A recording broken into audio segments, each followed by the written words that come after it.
Os cientistas calculam que há 20% de chance de ocorrer um impacto assim na Terra a cada século. Se um asteroide assim nos atingisse hoje, ele poderia destruir uma cidade.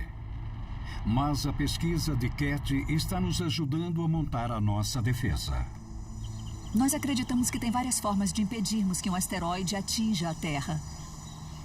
Eu e meus colegas em Los Alamos e em Livermore e em outros lugares usamos modelos de computador em supercomputadores e fazemos simulações muito detalhadas e bem confiáveis que nos mostram o que é uma boa ideia e o que talvez não seja uma boa ideia para depois então apresentarmos às autoridades. Bom, isso aqui é o que nós podemos fazer em comparação ao que o Bruce Willis podia fazer.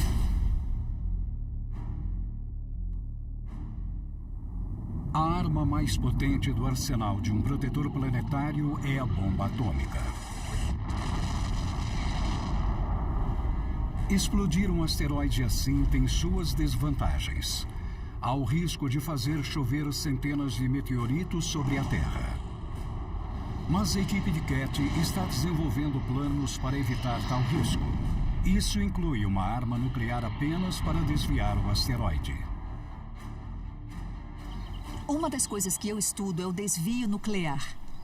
Em alguns casos, num futuro bem próximo, pode ter uma ocasião em que seja necessário mudar a trajetória de coisas relativamente grandes. E se forem coisas muito grandes, talvez seja necessário usar um dispositivo nuclear para fazer isso.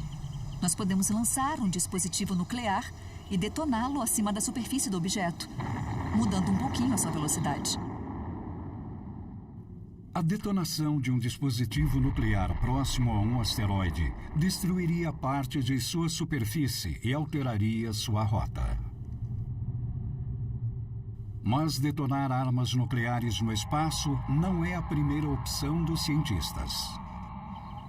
Tem prós e contras no uso do desvio nuclear. Tem situações nas quais pode ser a tecnologia apropriada e talvez até seja a única opção disponível.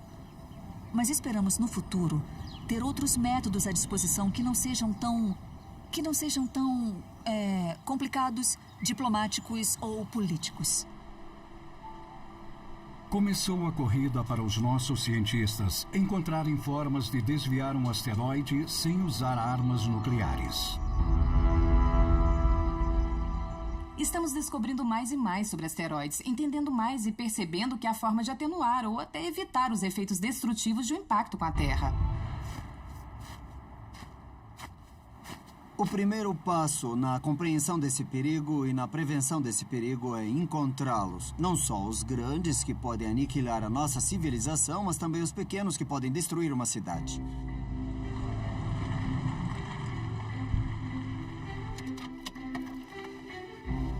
Nas montanhas do Arizona, no Observatório Catalina Sky Survey, o caçador de asteroide Gregory Leonard lidera a busca.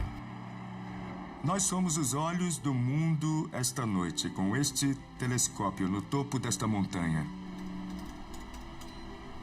Comparando 4 imagens do mesmo trecho de céu, feitas no período de 20 minutos, Gregory procura asteroides furtivos, escondidos entre as estrelas. Porque nestas imagens, as estrelas não se movem, mas os asteroides sim. Se for um asteroide muito brilhante, nós veremos pontos luminosos cruzando as 4 imagens.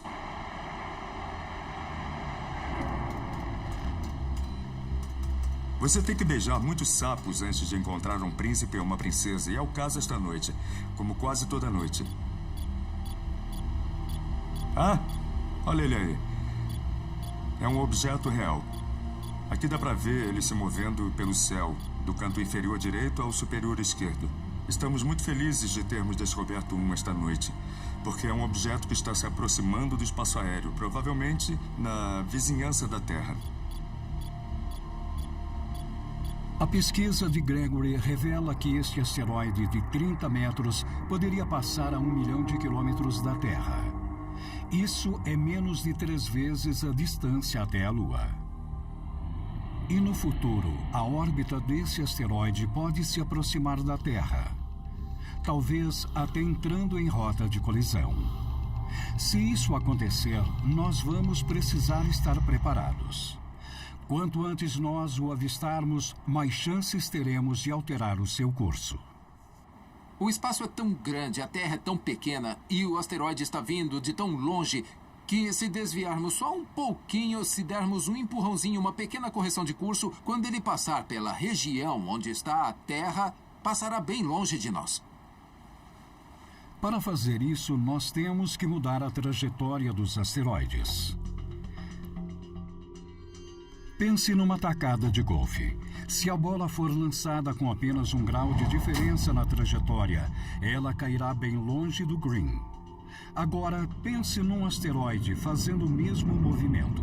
Com o passar do tempo, essas rochas espaciais podem deixar seu território no cinturão de asteroides e se transformar em objetos que ameaçam a Terra a 48 milhões de quilômetros de distância. E um dia poderão atingir o nosso planeta. Mas se os protetores planetários conseguissem mudar o curso de um objeto perigoso em apenas 1/10 de grau, ele passaria bem longe da Terra.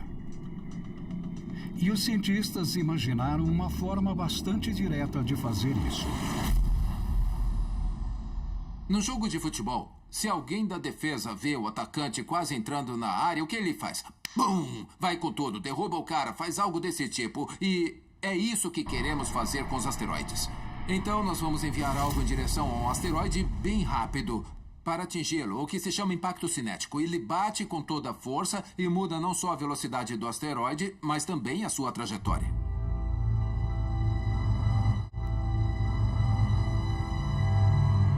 Os cientistas já interceptaram objetos semelhantes a asteroides no espaço.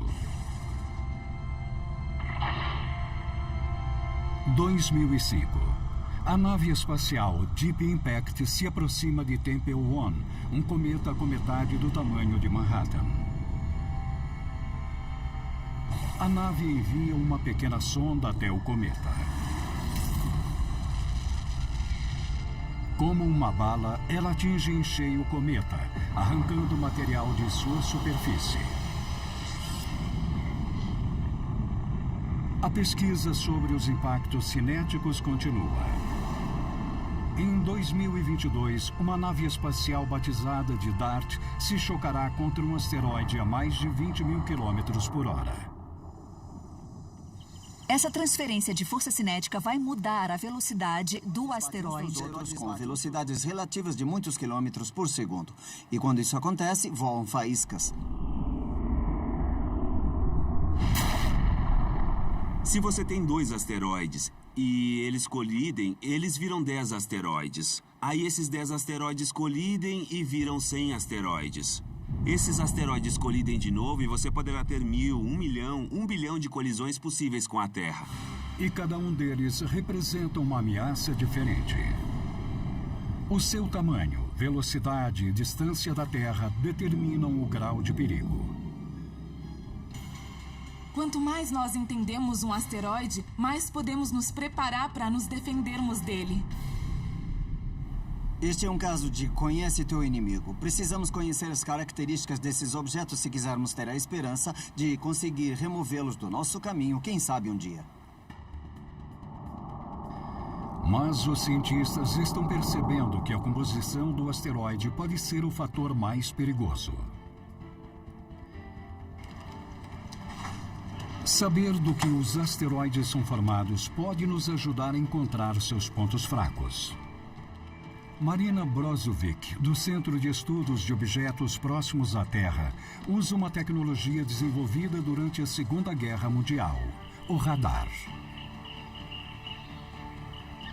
O radar planetário é como um primo maior do radar de aeroporto. Assim como o radar de aeroporto rastreia aviões, nós rastreamos asteroides que estão a centenas de milhares, às vezes até milhões de quilômetros de distância. E os radares também podem fornecer imagens desses asteroides. Nós queremos saber o tamanho deles, o formato e a composição química.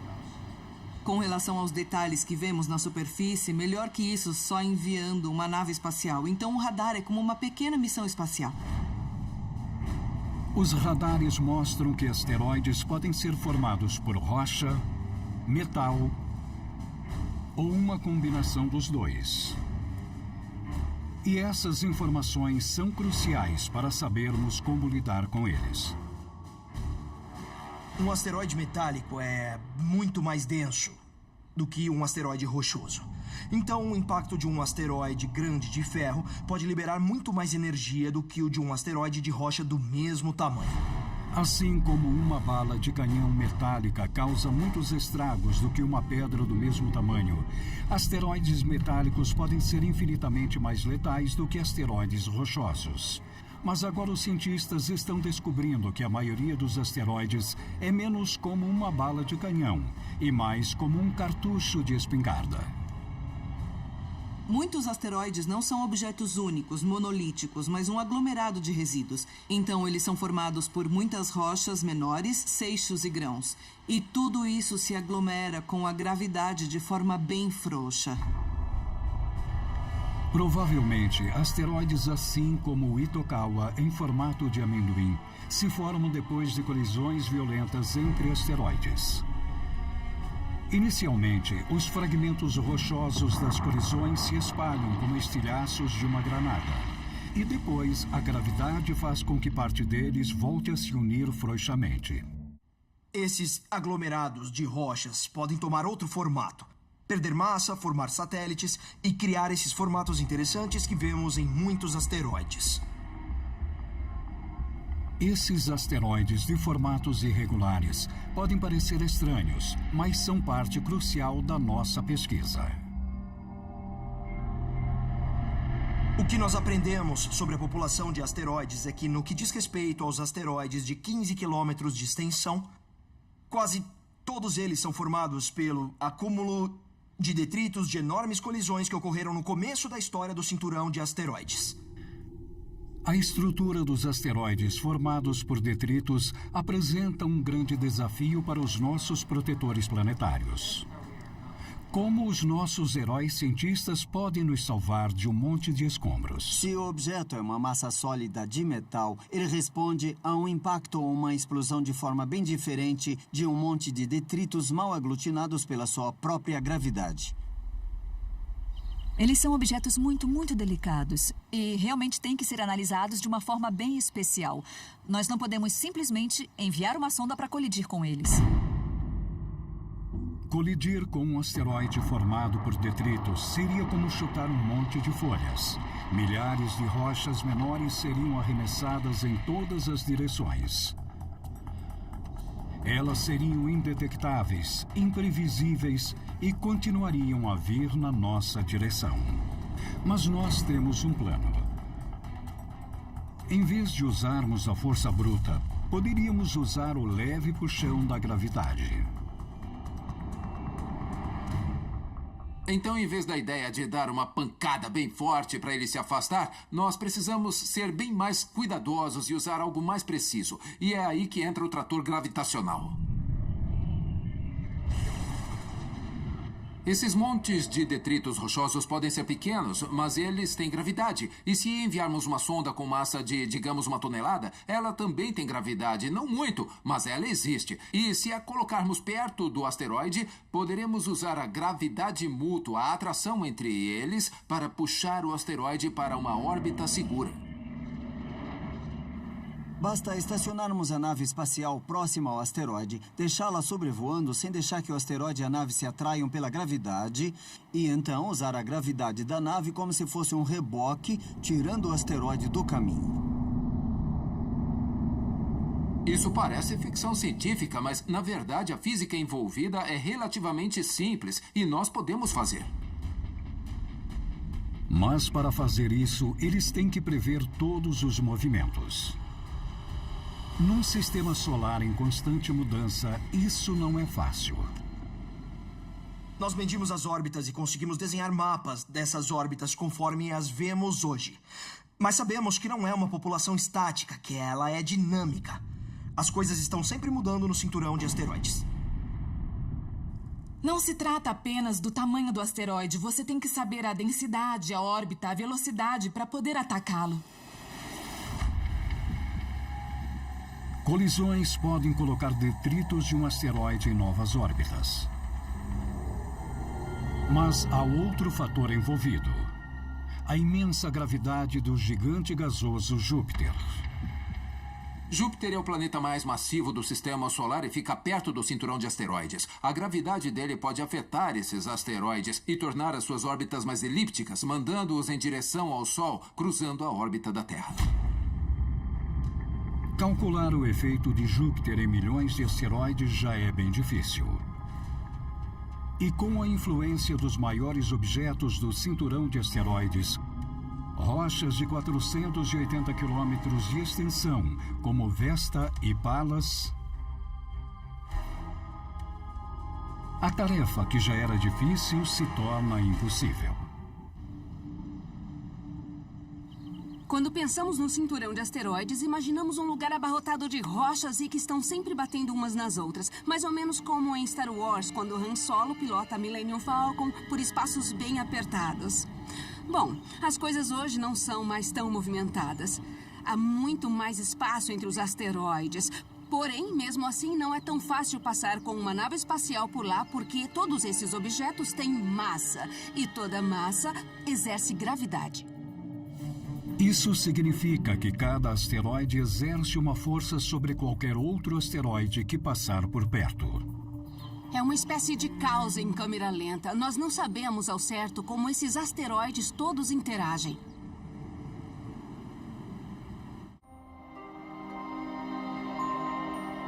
Mas a gravidade não é a única força que provoca o caos nas órbitas. Este é o asteroide Bennu. Há uma chance em 2.700 de ele colidir com a Terra. Mas a órbita de Bennu continua mudando. Nos últimos 18 anos, ele se desviou mais de 160 quilômetros de seu curso, e o responsável pode ser o Sol. Então, o que pode mudar a órbita de um asteroide? É fácil pensar nessas rochas enormes passando uma pelas outras, exercendo gravidade umas sobre as outras. Mas as maiores mudanças podem vir de algo tão suave quanto a luz solar. As pessoas não sabem que a luz tem pressão. Obviamente, a pressão da luz não é muito grande. Se olhar para o Sol, você não cairá para trás. Mas a luz pode realmente desviar objetos de certos tamanhos. A luz solar é composta por pequenas partículas de energia chamadas de fótons. Quando se chocam com um asteroide, eles transmitem uma pequena quantidade de energia cinética e uma pequena quantidade de calor. Bom, vamos imaginar a seguinte situação. Isto aqui é um asteroide. Na realidade, ele teria uns 15 quilômetros de extensão de uma ponta a outra. Este é o asteroide, este é o Sol, e o asteroide está orbitando o Sol desta maneira. Esta face do asteroide está sendo aquecida pelo calor do Sol. E aqui atrás, virado para o vácuo frio do espaço, é bem mais frio. Na verdade, estou até sentindo isso nas minhas mãos. O lado quente está sendo iluminado pela luz solar e irradia esse calor de volta na parte do infravermelho do espectro. E essa radiação do lado do asteroide funciona como um pequeno motor de foguete. De certa forma, ele empurra o asteroide. Isso é conhecido como efeito Yarkovsky e é um processo lento. O asteroide é empurrado por uma força equivalente ao peso de algumas uvas na Terra. Mas conforme Bennu orbita o Sol, ele é aquecido em um dos lados, o que o coloca em uma órbita diferente. O efeito Yarkovsky, na verdade, é um problema. Se houvesse apenas a gravidade agindo sobre esses asteroides, nós poderíamos prever onde os asteroides e os planetas estariam e conseguiríamos descobrir a trajetória desses asteroides daqui a muitos e muitos anos. Mas com o efeito Yarkovsky, isso é modificado de uma forma que torna difícil prevermos, porque depende de quanto o asteroide é escuro, se ele está girando, o formato dele. E assim fica muito, muito mais difícil prever a órbita do asteroide num futuro distante. Embora o efeito dessa reradiação da energia do Sol pareça muito pequeno, é algo que vai se acumulando ao longo de milhões e às vezes bilhões de anos. E esses pequenos impulsos de reradiação da energia solar podem realmente mudar a órbita do asteroide, diminuindo ou expandindo a órbita enquanto esse asteroide cruza o cinturão de asteroides. Na Terra, quando uma mudança aparentemente pequena tem consequências marcantes tempos depois, nós chamamos isso de efeito borboleta. Então, uma borboleta batendo as asas na Argentina pode criar um furacão no Oceano Pacífico. Aplicando o efeito borboleta aos asteroides, uma pequena imprecisão na compreensão sobre um asteroide pode aumentar com o tempo. E quando você pensa onde um asteroide está hoje, onde ele estará daqui a 10 anos, onde estará daqui a 100 anos, a imprecisão vai ficando cada vez maior.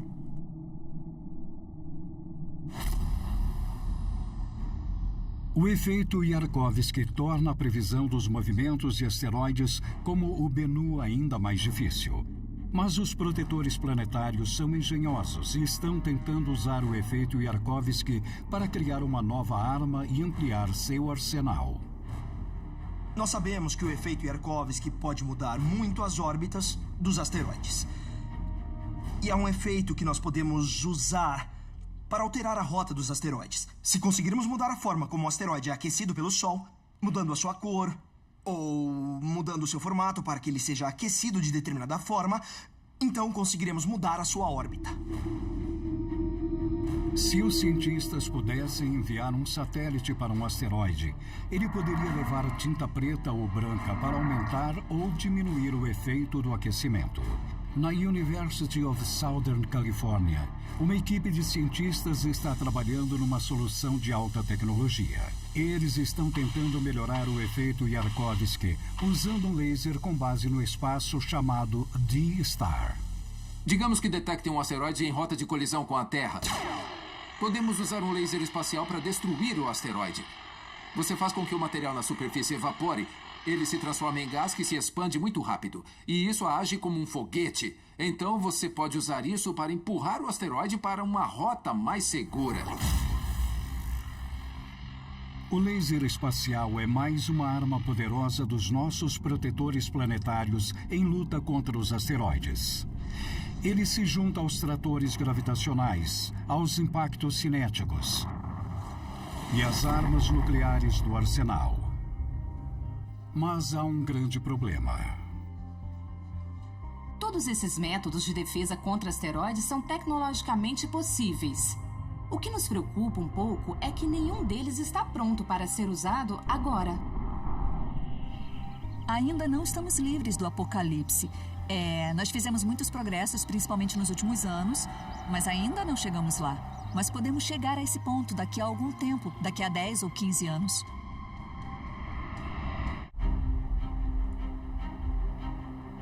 Arizona, 2 de junho de 2016.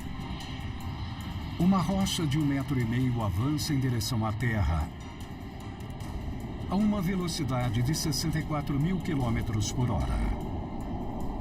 E conforme se aproxima, ela ilumina o céu. Nas primeiras horas da manhã, um asteroide atravessou a atmosfera terrestre bem mais rápido do que uma bala. Uma bola de fogo iluminou as rochas vermelhas aqui que estão à nossa volta. Ela chegou a queimar as câmeras que a NASA havia posicionado no solo para captar a bola de fogo. Com o asteroide a segundos do impacto, um grande dano parece inevitável. Mas o asteroide não atingiu o solo. Por quê? Nós temos uma barreira natural, ao menos, contra o impacto de asteroides pequenos. E eu vou dar uma dica do que é.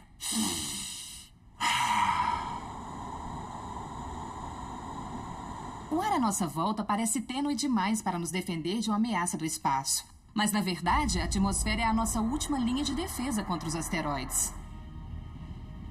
Os nossos protetores planetários estarão prontos para nos salvar do ataque de asteroides um dia. Até lá, teremos que confiar no sistema de defesa da própria Terra, a atmosfera. Sabemos que a nossa atmosfera age como um escudo, porque rochas caem do espaço todo dia. Algumas são minúsculas, outras são um pouco maiores. Acontece que conforme elas entram na atmosfera em alta velocidade, são queimadas pelo atrito. Embora as camadas mais externas da atmosfera sejam muito rarefeitas, comparadas ao vácuo do espaço, elas são extremamente densas. Conforme avançam pela atmosfera, os asteroides rochosos são aquecidos pelo atrito e pela pressão do ar e chegam a mais de 1.600 graus Celsius. Quanto maior o asteroide, mais tempo ele leva para se incendiar. E com rochas maiores, os efeitos podem ser espetaculares. Se for uma rocha de tamanho considerável que não incendeia tão rápido, nós a chamamos de bólide. E conforme a bólide entra na atmosfera, ela cria um efeito espetacular, que é a bola de fogo.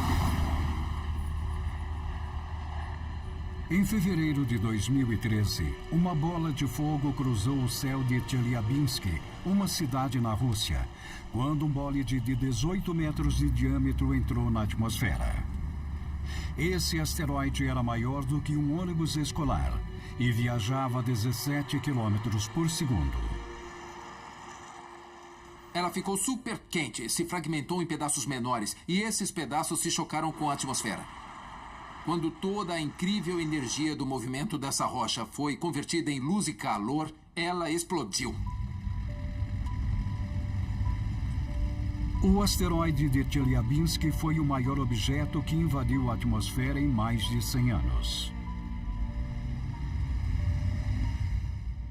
Ele explodiu 20 quilômetros acima da superfície da Terra, com a força de 30 bombas nucleares.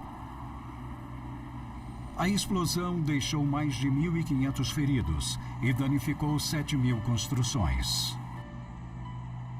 Mas se não fosse pelo escudo protetor da nossa atmosfera, os resultados poderiam ter sido bem piores. Como comenta a cientista planetária Meenakshi Wadhwa, analisando os minúsculos restos do incidente. Estes fragmentos são do meteorito rochoso de Chelyabinsk e este é um exemplo perfeito de como os meteoritos rochosos se desfazem em fragmentos minúsculos bem lá no alto, na atmosfera, e depois caem como uma chuva de pedrinhas. Quando atingem a Terra, esses pedaços menores não causam tanta destruição quanto um único objeto maior.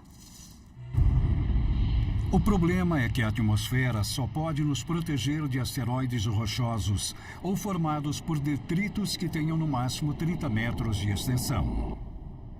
E há algo muito mais perigoso a considerar: os asteroides metálicos.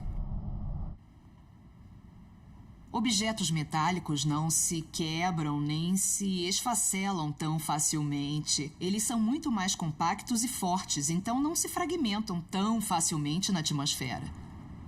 E quais seriam as consequências disso para a Terra?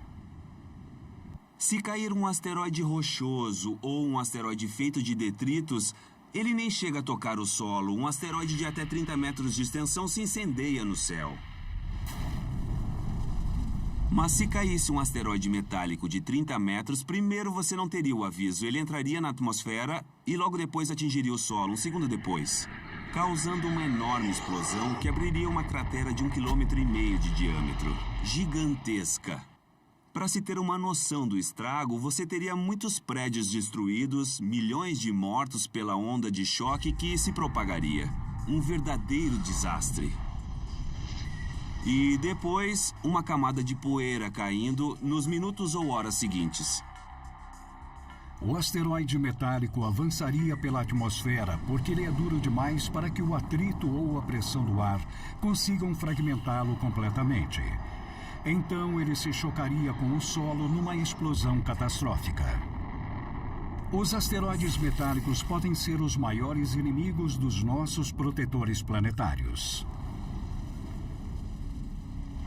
Mas se as condições forem as certas, ainda haverá uma chance de a atmosfera nos salvar de alguns desses asteroides monstruosos. Como uma pedra que desliza sobre a água, tudo depende do ângulo de entrada. Digamos que uma dessas pedras aqui é um asteroide se aproximando. Se ele se aproximar num ângulo reto, veja, ele atravessa. Porém, se tivermos sorte, ele pode se aproximar num ângulo mais agudo. Então ele ricocheteia na nossa atmosfera e volta para o espaço. O mesmo princípio da física ajudou Jim Lovell a guiar a cápsula da Apollo 13 em segurança pela atmosfera. Se o ângulo de entrada tivesse sido mais agudo, a cápsula teria ricocheteado e voltado para o espaço.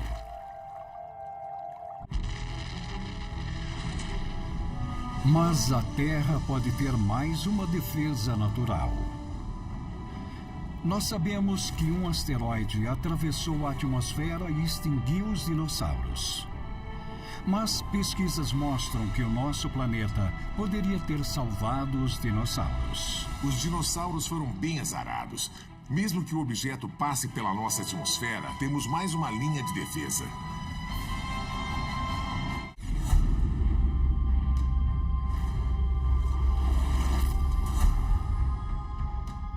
Os nossos protetores planetários estão criando tecnologias para desviar um asteroide potencialmente destrutivo.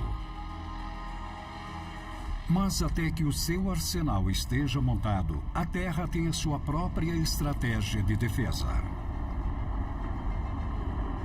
Uma coisa certa é que seremos atingidos de novo por um asteroide ou por um cometa. Pode demorar milhões de anos, mas seremos. E quando chegar esse dia, o que fará a diferença entre um dia só ruim e uma catástrofe global será apenas localização, localização, localização. Algumas regiões da Terra poderiam reduzir os danos causados por um grande asteroide. Como sabemos disso? Por causa dos dinossauros. Há 65 milhões de anos, os dinossauros tiveram um dia muito ruim. Eles tiveram o azar de serem extintos pelo impacto de um asteroide. Nós pensávamos que sabíamos a história toda, mas os pesquisadores descobriram algo impressionante. Se o asteroide tivesse atingido a Terra minutos antes, os dinossauros ainda poderiam estar vagando pelo planeta hoje. Mas como? Esse objeto atingiu em cheio a península de Yucatán e causou um enorme tsunami que inundou a América do Norte, mas também jogou muito sulfato no ar. O asteroide de mais de 9 quilômetros de largura caiu no mar raso, no que hoje é o Golfo do México. Isso pulverizou rochas e evaporou o oceano na plataforma continental. O impacto jogou trilhões de toneladas de gases na atmosfera, gerando uma mudança climática catastrófica. 70% de toda a vida na Terra foi extinta, inclusive os dinossauros. O que é mais trágico é que se a Terra estivesse um pouco mais virada no momento da queda, o impacto teria sido no mar profundo e não haveria tanta rocha pulverizada e sulfato. O nosso planeta gira a 1.600 quilômetros por hora. E 70% de sua superfície é coberta por água.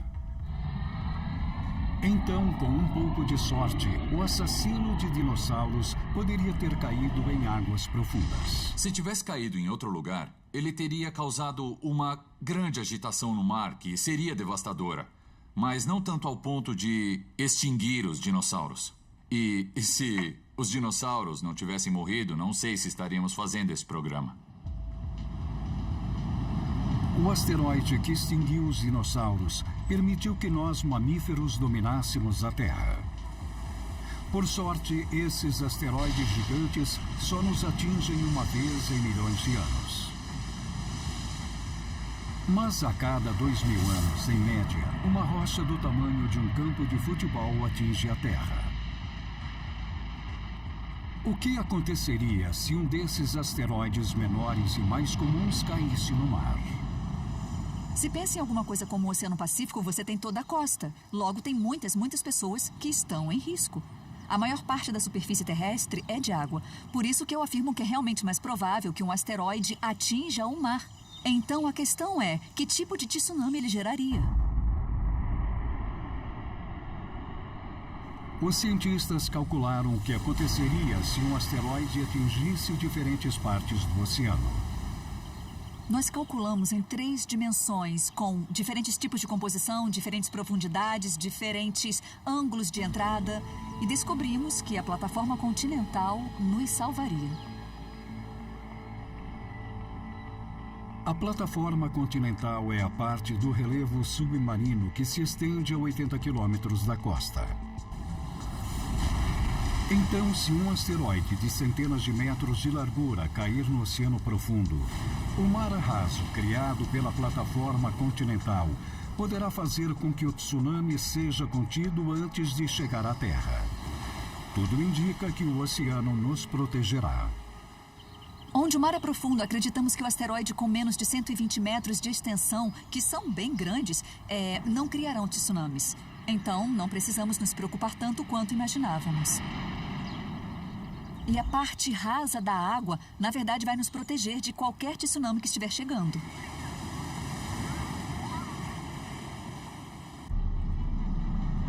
Então, o nosso planeta tem mecanismos de defesa. E os nossos cientistas estão desenvolvendo planos de levar a luta até os asteroides.